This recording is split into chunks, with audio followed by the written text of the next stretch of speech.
One of the most powerful features of any programming language is going to be the ability to define and use functions. And that's certainly going to be true of PHP. And in this movie, we're going to take a look at how we can define functions that will be bits of code that we can reuse quickly and easily throughout our PHP pages and eventually our web applications. Now, let's take a look at this typical structure of a function. When we want to declare a function, that is, define it, we would say function to tell PHP that we're defining a function, followed by the name of the function, then any of the arguments that belong to the function, and we'll talk more about arguments in a moment. Those go in parentheses, followed by open curly braces. Any statements that we want to make, the code that we want to reuse, would go inside those curly braces, followed by an ending curly brace. And that's going to let it know that this is a function. This is a bit of code that you should hang on to because we're going to be reusing it later. Now, one quick note I want to make is that you'll see I have name, space, open parentheses. It's very common, in fact, probably more common, that you'll actually see it without the space. So it'll be name and then the parentheses. But both of them will work fine. I think probably if you did a survey of PHP developers, most of them are going to use name, and immediately following the name of the function, they'll go ahead and put their arguments. Now, the first slide said that we were talking about user-defined functions, and that's because these are functions that we define ourselves. Well, that implies that there are also functions that were not defined by the user. And in fact, PHP has many of those already. And we've seen some of those. In the chapter on types, when we were looking at strings, we took a look at the string replace function.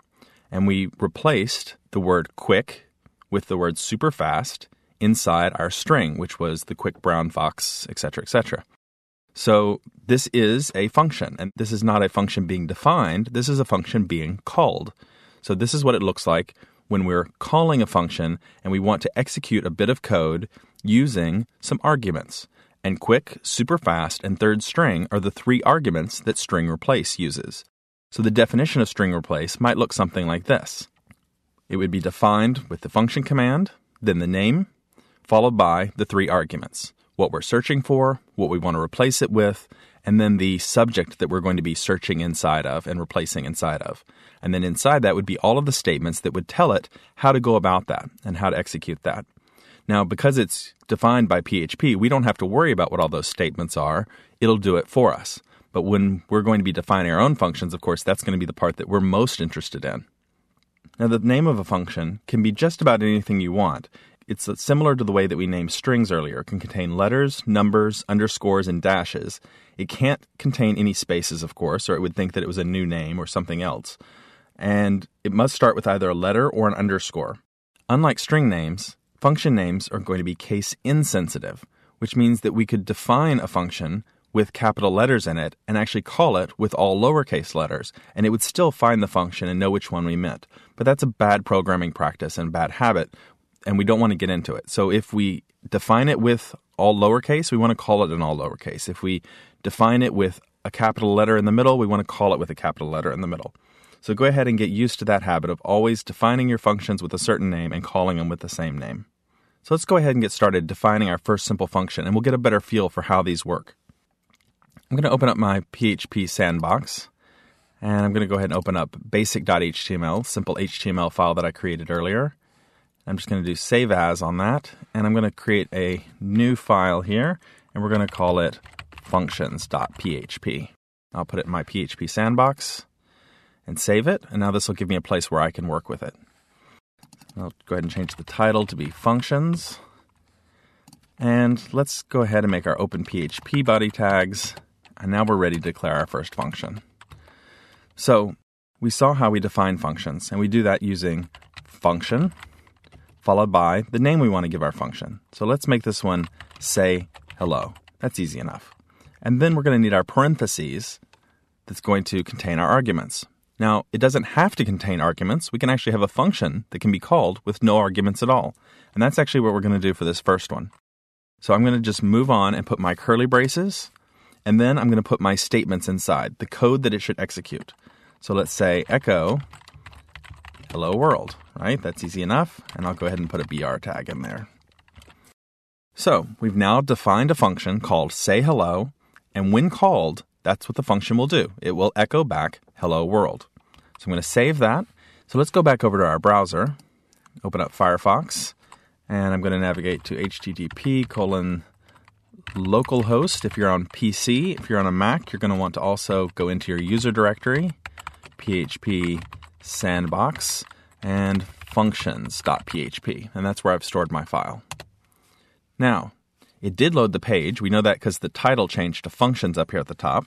Let's go ahead and view our source, and you'll see that nothing appeared between the body tags. That's because we defined the function, but we didn't call the function. So nothing happens, nothing is output. That echo does not occur when we define the function, only when we call it. So let's call the function. Calling it works just like we did when we were doing string functions and we said string replace, and that had a result. The result was that it replaced the string. So all we have to do is simply do say hello. We'll put our parentheses so that we can remind ourselves that it's a function with no arguments, and then the semicolon at the end. That's now a valid statement. Because we've defined it as a function, it is now valid PHP. So let's save our document, let's switch back over, and let's reload, and we'll see that now it executes that function, hello world. We've called this bit of code. We've called the function. Now, we can define more than one function. Let's go ahead and just copy our say hello code here, and I'm just going to skip down a bit, and I'm going to have a second one. And we'll go ahead and just make this say hello 2, because function names can have numbers in them. That's no problem. And this one is going to have an argument. And let's say that the argument for this is going to be word. We're going to send it a word. And instead of hello world, let's go ahead and use that structure we learned about where we put in the variable into the double quoted string. So I've got my curly braces inside there, followed by my variable word. So now you can probably guess what this is going to do. So now we're going to call our new function by using say hello 2, because that's the name of our new function. And this time, instead of just calling the function with nothing in the parentheses, we're going to need to pass it an argument. So we're going to simply put in world. There we go. So now I'm going to save it, and we've now got 2 functions defined, say hello and say hello 2. Say hello is being called, and say hello 2 is being called. So we should get 2 lines of output. We'll save it, come back to our browser, and reload, and sure enough, we get 2 things back. Now, the reason we want to use arguments is that we now have given our function some flexibility, and flexibility is going to be a really good, really powerful thing for us, because we can have code that we can reuse for different circumstances. So instead of just hello world, I can actually copy that line, and let's call it a second time, and this time we're going to say hello everyone. I'll save it, we'll come back over here and we'll reload it. And now it's executing that same bit of code, but with a different argument. So the first one is not flexible. I have only one way to run it. When I call say hello, it returns hello world every single time.